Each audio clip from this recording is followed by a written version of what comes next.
Hi friends, welcome to another blog from Vicky's blog. ఈ వీడియోలో మేము మీకు చూపిస్తాం మా పహల్గామ్ ట్రిప్ని. ఇక్కడ మీరు చూస్తే మీకు కనిపిస్తున్నవన్నీ యాపిల్ చెట్లండి. మేము వెళ్ళింది జనవరి టైం కాబట్టి మొత్తం చెట్లన్నీ ప్రూనింగ్ చేసి వదిలినారు. మీరు కానీ యాపిల్ చూడాలనుకుంటే జూలై నుంచి అక్టోబర్ వరకు రైట్ సీజన్ ఉంటుంది. అప్పుడు కానీ మీరు వెళ్తే మీరు ఫ్రెష్ ఫ్రూట్స్ని తినొచ్చు. అదేవిధంగా మీరు తోటలో కూడా తిరిగి ఫొటోస్ కానీ వీడియోస్ కానీ తీసుకోవచ్చు. ఇంతలో మా కార్ డ్రైవర్ మమ్మల్ని జ్యూస్ షాప్ దగ్గర ఆపారండి. అక్కడ ఫ్రెష్ యాపిల్ జ్యూస్ తాగాము. చాలా చాలా టేస్టీగా ఉంది. అదేవిధంగా అక్కడ యాపిల్ పిక్కల్స్, ఇంకా యాపిల్ జామ్ అనేటివి వాళ్ళు అమ్ముతున్నారు. మేము Apple pickle and Apple juice కూడా కొనుక్కున్నాం. ఇక్కడ మీరు చూస్తే జూలై టు అక్టోబర్ ఈ విధంగా మీకు కనిపిస్తూ ఉంటాయి. తర్వాత మేము తిరిగి ప్రయాణం స్టార్ట్ చేస్తాం.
హిందువులకి ఎంతో పవిత్రమైనటువంటి అమర్నాథ్ యాత్ర 2 ప్రదేశాల నుంచి స్టార్ట్ అవుతుందండి.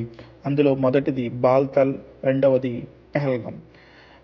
పెహల్గాం నుంచి అమర్నాథ్ యాత్ర 36 నుంచి 48 కిలోమీటర్ల దూరం ఉంటుంది. ఇది ఎంతో సుదీర్ఘమైన యాత్ర అయినా కానీ ప్రజలు ఎక్కువగా పెహల్గాం నుంచి వారి యొక్క ప్రయాణాన్ని స్టార్ట్ చేయడానికి ఇష్టపడతారు. ఎందుకంటే ఈ మార్గంలో ఉన్నటువంటి ఎంతో సుందరమైన ప్రదేశాలు మంత్రముగ్ధుని చేస్తుంది. అదేవిధంగా ఈ మార్గంలో మెరుగైన సౌకర్యాలు ఉంటాయి మరియు సులభంగా అధిరోహించవచ్చు.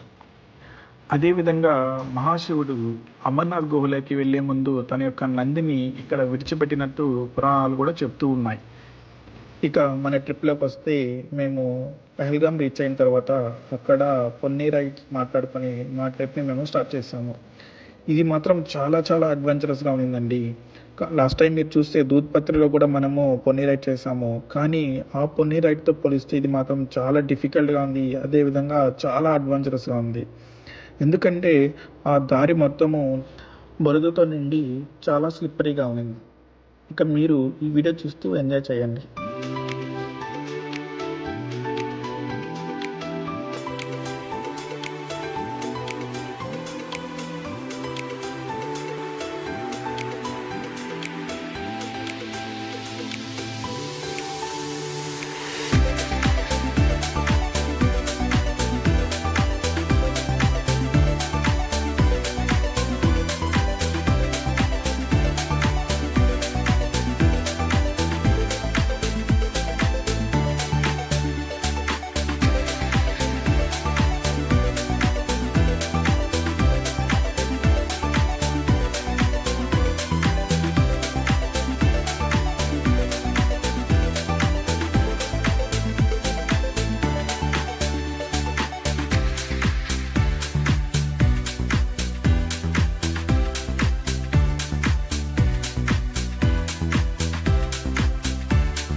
ఫైనలీ మేము బైసరన్, దీనిని మినీ స్విట్జర్లాండ్ ఇన్ ఇండియా అని కూడా అంటారు, ఈ ప్రదేశాన్ని చేరుకున్నాము. ఇక్కడ నుంచి చూస్తుంటే ఈ మంచు పర్వతాలు అనేది చాలా చాలా అందంగా కనిపించాయి. మేము ఈ ప్రదేశం చూస్తూ ఎంజాయ్ చేసాం. మీరు కూడా ఈ వీడియో చూస్తూ ఎంజాయ్ చేయండి.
ఇక స్నోమ్యాన్ చేద్దామని స్టార్ట్ చేసినాము. మేమైతే ఎప్పుడు స్నోమ్యాన్ చేసింది లేదు. మొత్తం చేసిన తర్వాత చూస్తే అసలు అది మాకు స్నోమ్యాన్ లాగే కనపడలేదు. మీకు ఎలా కనిపించిందో కామెంట్ చేయండి.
ఇది మా ఫ్రెండ్స్ Yes, చేసిన yes. Snow man. Ganpati Bappa Morya. चलो.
ఇక పెహల్గాంలోని మినీ స్విట్జర్లాండ్ని చూసిన తర్వాత తిరిగి మేము మా హోటల్కి చేరుకున్నాం.